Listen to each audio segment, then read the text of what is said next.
Thanks very much. You have to select the right people. How many people end up in sales roles who've got there almost by default, or maybe they've been really good at the technical side of their job and good meeting the customer's needs, and people move them into sales saying, hey, they're great. But salespeople have very particular characteristics, and I'll come to those in a few moments, as to what to look for in a high-performing salesperson. If you don't have those characteristics, quite frankly, you're wasting your money. So it's about, do you select the right people? The other key message I want to give is that any learning or development or training you do or coaching has to be targeted. This is not one size fits all. It has to be appropriate to what your business models are, and should then help drive your sort of value from that. And the fourth sort of key message, and I'll remind you of these at the end of my sort of little session here, is that you have to have hard measures. What is the ROI on your investment into this learning, this training, this development, using sales performance figures? A lot of HR people like measuring behavioural change, and we have to measure that, by the way, but very often they forget about the hard side. Did anybody see some of the presentations yesterday? One of the presentation sessions was where there's research from CIMA, the Chartered Institute of Management Accountants, which is showing that HR is becoming disconnected, or is in fact disconnected from what the CEO thinks. That's something like 70% of HR people have a different view of what the business needs to what the CEO or the CFO actually wants. And that disconnect's quite disturbing. And part of it is because HR sometimes just has a view of the world which is a behavioural view. And my view is that you have to have really hard measures and have a real sense of what the increased sales performance is and demonstrate that to the CEO. So they're the four key messages that I want to come out of this particular session. But let's start off by just giving you a quick insight into the three sort of selling models that tend to operate in most businesses. There are other models, but these are the core models. And I just want you to have this context, because hopefully it will inform the rest of the session, where it's painting a big picture. And the first model is transactional selling. And this is where you go into a, you could go into a store, you could go to a variety of suppliers, but you know what you need. You don't need to waste any time and effort. You can go in and pick it off the shelf. And this is often the case in commoditized selling. It's just a transaction. Yeah? And the value you get from that is how quick can I get it, and actually how cheap is it. So that's one sort of selling model. By the way, if anybody wants a copy of these slides, I'm very happy to send them to you. If you give me your card later, I'll sit down this afternoon and do a long email. The next sort of area is consultative. And this is where, and this happens a lot in B2B environments, where you don't know the answer, but you need help. So it's not just the product you're after, it's how do I actually use this in my organisation or in my setting? And the value that's created there is very much by the advice given by the supplier, helping identify problems and actually looking at solutions for the customer. And there's huge value in consultative selling. I'll come back to that later. And then the third sort of model is very much around enterprise selling. And this is where you decide, I really don't know how to do this, I need a partner, and I'm actually willing to make that partner fit in my organisation. And the value there is you're enterprising the capabilities of the organisation beyond their products. And the sort of, when people ask for examples of these, transactional selling increasingly is highly commoditised, often on the web. You can just go and get it, or you can walk into a store, and it's just a very simple transaction. Consultative is very much what we call solution selling, and this often happens where you're in a value chain of an organisation. Enterprise selling happens when you embed yourself, rather like an example of this would be paper mills, where you build the equipment and you base your people inside the company. And that's very much enterprise selling. In fact, Intel, in a sense, are into this because they're in everything. They're embedded often in their organisation. They're the sort of basic three selling models. Do they make some sort of sense? Yeah? And then how do you translate those? This is a very quick slide, how you create sort of value from those different models.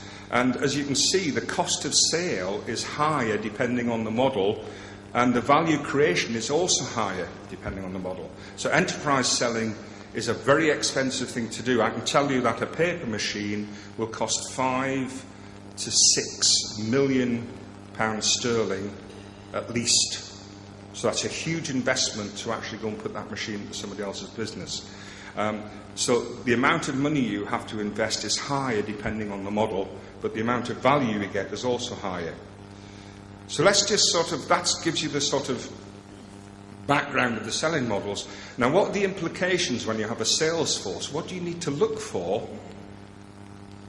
in the sales force in those sorts of environments? And particularly when you start looking at either consultative or enterprise selling, the sales force really needs to understand the customers deeply. What are their drivers? And they have to have the sense to adopt a particular approach. They need to have ability to create a value proposition. They actually have to have good financial nous. How many salespeople just go after the top line? That's a raison d'etre for salespeople. We want to grow the top line. How many salespeople really understand what their margins are, what profitable growth is? There's a fantastic chart I sometimes use with sales groups which shows the impact of a 1 to 5% discount on price in terms of volume needed to recover margin. And it's a huge shock to people when they realise how much extra volume you have to get if you discount by 5%. It takes you 3 years to get that discount back, at best. So, do the salespeople really understand the whole issue round about margins when everybody's after top-line growth? And salespeople love top-line growth, but you have to look at both. And they also have to understand the implications of the models they're using. And in these sort of contexts, they need to apply a much wider range of selling skills, which are situational according to the customer. And this is where particularly consultative selling comes in. Consultative selling, by the way, is based on the work of a man called Neil Rackham. He's a professor who studied over 50,000 salespeople worldwide, including in India. And he's a psychologist, and he came up with a selling method which I can tell you is almost infallible. And I don't make those claims very lightly. And you can use it in all sorts of environments. Actually, as learning professionals or HR professionals, this is something you can learn to use with your internal clients. If anybody wants to look at it, the book's called Spin Selling. It's a tremendous approach. It's very, very well rooted in good, sound psychology. So that's the implications for Salesforce competence. Now, if that's what you need for competence, what do you think the sort of characteristics, what sort of skills, attitudes, abilities do you think salespeople need to have? Come on. Yeah, certainly to have listening skills, yeah. Process skills that is absolute key. Yeah? The ability to analyse. Yeah? That's really absolutely key. A lot of people think salespeople, by the way, just need to be extroverts and, hey guys, I'm here and I'm coming to sell you something. Yeah? And in fact, salespeople need to be really numerate. They need to have high conceptual ability, and they need to have very high interpersonal and listening skills. Now, what I want to do is just sort of finish off over the last sort of 5 minutes or so, because this is meant to be fairly rapid insight, to give you a case example. And this is a case example which involves an international sales group. A reasonable size of it was in India, and so what I'm going to be talking to you about is applicable in India. It's not something which has just come in from particularly from the States. I lived in the States for 4 years, I know what it's like across there. But this actually is an approach in this context, in the B2B context, which worked very effectively. And the assignment was to assess a sales force, because sales weren't growing as people wanted them to. It was they weren't developing margins in the way they wanted to. So we actually looked at what's the current level of competence and abilities in the Salesforce. We used a gap analysis, because I'll come to this in a moment, give you an idea of the types of things to look for in high-performing salespeople. And then we looked at what are the actual targeted actions to actually help people get to a situation where they could actually sort of create value and improve performance. And also, we wanted to look to the future. How were we going to recruit salespeople in the future against that sort of model? So what makes a strong, high-performing sales professional? And this comes back to some of the comments about analytics. Yeah? We know they have to have strong skills of numerical analysis, and they have to have good verbal critical thinking ability. This is the ability to look at the situation and make an unbiased judgment. And ability, I have to tell you, is the key. You could have all the rest of these characteristics, but if the salesperson doesn't have a decent level of ability, that's horsepower, if you like, intellectual horsepower, you're dead in the water. The only place in HR or in psychology where there's a straight line between ability and performance is in these cognitive sort of tests. Profiling tests, personality, give you 80% sort of accuracy, but ability tests are hugely accurate. So they need good verbal critical thinking, and they need the following personality characteristics. I'm not going to go through them in huge detail because of the time. They need to be persuasive. How many salespeople are going to be effective if they don't enjoy persuading people? They have to have the confidence to go into situations where other people might not go. They have to have a psychological mindness. They have to have an empathy. They have to sense and listen to people. Certainly some extroversion, and these are on a scale, by the way. They're not all necessarily very high. But particularly they have to be tough-minded, they have to be resilient, because a sales job is the loneliest job in the world. You're always getting rejection. You know, it's like being at home. So, but you get massive, massive rejection being in a sales job. So you have to have huge resilience and tough-mindedness. The critical criteria for salespeople is optimism. They have to be realistically optimistic. They have to come back and say, yeah, I can do that next time. If they don't have optimism, they're going to fail. And there's massive, massive research on this, by the way. They have to have vigour, which is actually dynamism, and also they have to think about themselves. They're often very career-centred. They want to achieve and to compete. Sales is not just about being competitive. It's about what do I achieve? How well did I do? And they have these other motivational needs which we looked at, and these have all come from, I don't know if people know Savile and Holdsworth, but there's a whole range of worldwide normed tools you can use to get this data. But they like to have power, because salespeople like the power of getting something. They certainly have to have commercial outlook. They've got that bit of competitiveness, but they love personal growth in terms of motivation. So that's the sort of things that you would look for. How we look for these in this particular case, which, by the way, was a sales force of around about 4,000 worldwide, we got the line manager and the individuals to assess themselves. I won't go through the details of the assessment, but what we wanted was hard data. We actually wanted 4 years, where they were in the job for 4 years, of their sales performance. We actually wanted the numbers, what their targets were, what their achievement was, and what the margins were.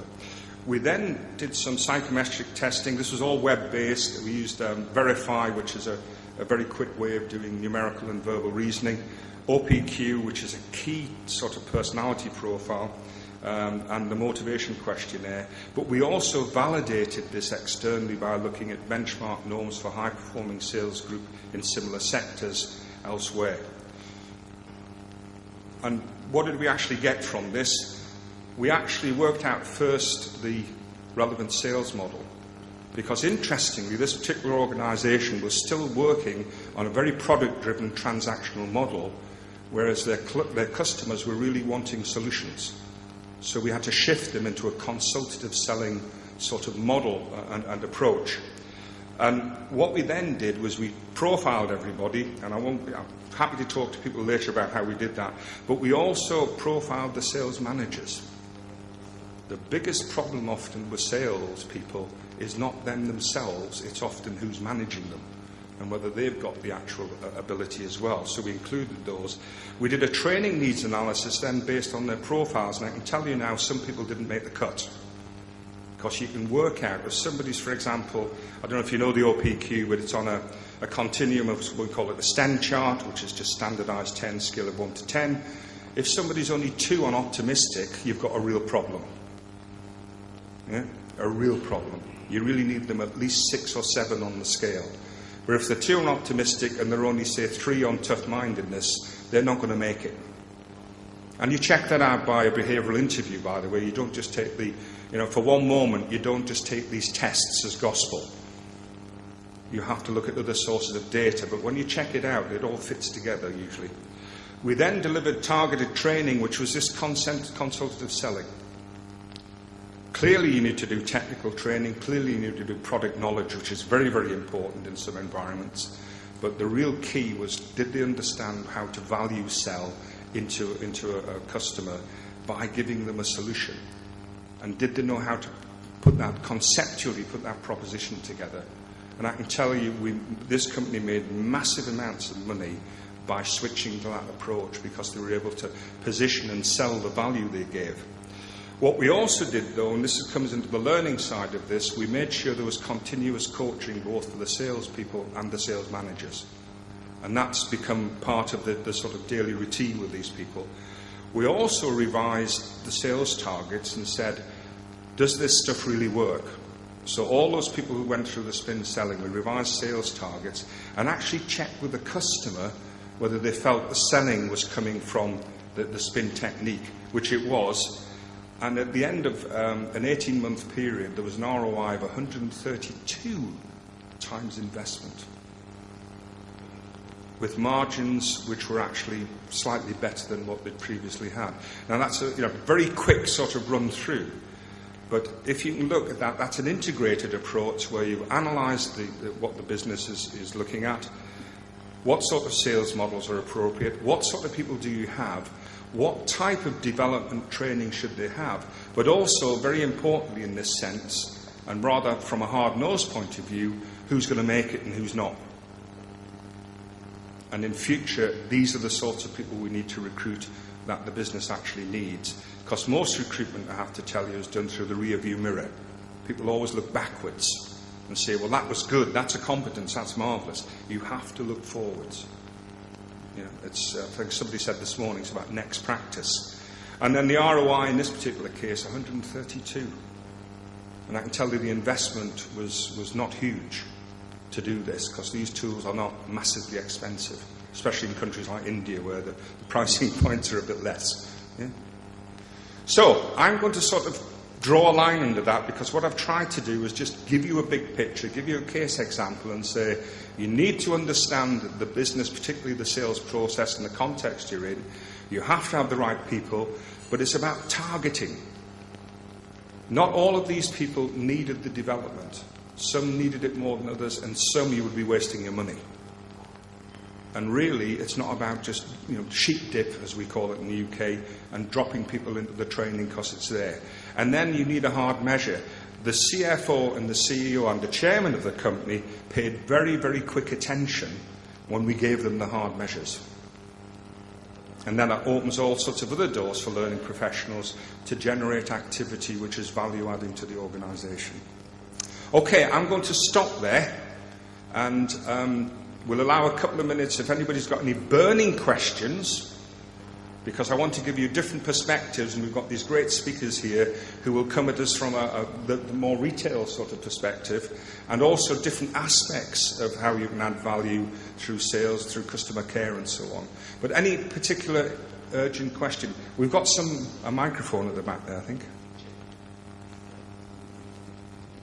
Hi, my name is Aparna and I'm from Tech Mahindra. One question I have is, these days in an attempt to increase the business and sales, delivery people are also being asked to get into sales area. So for example, we come from a project background and all our delivery managers are in customer facing roles. They talk to the customer and customer partners every day. So these days what is happening is that they are also asked to participate into sales/pre-sales activities. So what is your suggestion and take on this? I'm not sure I fully understand the background. There's an echo on the microphone. So you just... Yeah. I'll continue. I'll continue. It's much easier. And then we'll say the mic. See, I'm from software development, software projects background. Okay, so when in software development, we have a project manager or a delivery manager who interacts with customer on a daily basis. And so what is happening is now in an effort to grow the business, the delivery managers are also asked to participate in sales activities because they are customer facing. So since you talked about selecting the right people, I was wondering if that's a good move.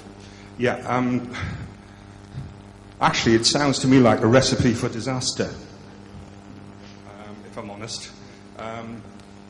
You certainly have to look at those characteristics. If you're involving more people in the sales process, you need to be looking for similar sort of characteristics. So if you're involving project managers or whatever, and other client managers, they need to have that similar sort of understanding, because otherwise they're not on the same page. However, I'd step back a little bit and say, why on earth are you involving so many people in the sales process? Because you have to be clear what you're trying to do. And usually when a customer, if you put yourself in the shoes of, whenever you look at these sorts of things, put yourself in the shoes of the customer. Right? What does the customer think when he or she gets visited by two people? Because you can get conflicting messages. The number of customers, I worked in SEBA worldwide, yeah? And the number of big customers, Unilever, all sorts of different people used to say, why do we see 2 or 3 people? Why is that person coming in? Because they're the boss or they've got another involvement. Put them down the chain. If you need to draw them in later, that's fine. But you've got a contact point. One of the greatest mistakes organizations make in sales is they appoint global account managers, they appoint key account managers, and they have a poor salesperson. And then they all hit the salesperson on the head because they're not delivering. Without understanding, they're causing confusion in their customer's mind. So my own view, there's some fundamental questions to ask first about the structure and what you're trying to do, and then say, what's the value going to be? Clients who are sharp about the money, who really care about their margins, will be a bit concerned if you turn up with 2 salespeople, I can tell you. I would be. I'd also be looking at what sort of car they're driving, by the way. Paying them too much. Right. So is that okay? Go back to fundamentals and say why you're doing it. Yeah. Yeah. Can you share a little bit about the coaching aspect that you talked about after you delivered the spin? Yeah. Yeah. There's one of the tools that we actually use. There's a combination. It's an online coaching tool, and it's just called Coach on the Desktop, and it links to a sales leadership model. And it's a wonderful little system because it asks you 10 questions on every situation, and it leads you, then it drops out a particular approach that would be most effective. And behaviourally, it's very clever because if it's classic stuff. You do it about, I think it's 21 times, and you've got it. Psychologically, you need to do. There's some interesting things around 7, 14, and 21. 21 times. You've really got it. But the other part of the coaching was really to help the sales managers understand what the individuals actually needed. And so the coaching, it's classic coaching stuff. We help them understand things like grow, the straightforward coaching model. But the real key was to get them into dialogue about what people needed. And then jointly to develop what we need to learn next. And then it becomes embedded. It takes a lot of effort, by the way. Yeah. Mm-hmm. Yeah. Mm-hmm. What we've done is we've done some work on this with the B2B team, which looks after our larger projects. Mm-hmm. One thing we have found useful, and right now we're finding it working for us, is we have actually had managers separate out what we call as coaching visits along with the team members versus them themselves going as salespeople. Yeah. Is that an advisable approach to follow, or we just started it out and it seems to be going okay right now? Again, it links actually to part of that previous comment. If you have, in a sense, cleared that with your customer, the client, then I think that's fine. But they have to understand what you're doing. I mean, part of the way we measured the success of this was to go to the customers and say, how was that experience? What was the key thing that clicked for? You know, what was the thing that made you buy? And actually it was the SPIN process. Because SPIN, by the way, just stands for what's your situation? Out of that situation, what's your problem? Then what are the implications from that problem?